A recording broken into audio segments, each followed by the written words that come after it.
Igede lulera.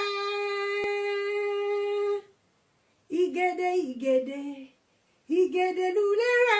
Igede-Ekiti le wati aho ọmọ amoye. Igede-Ekiti le okushusi.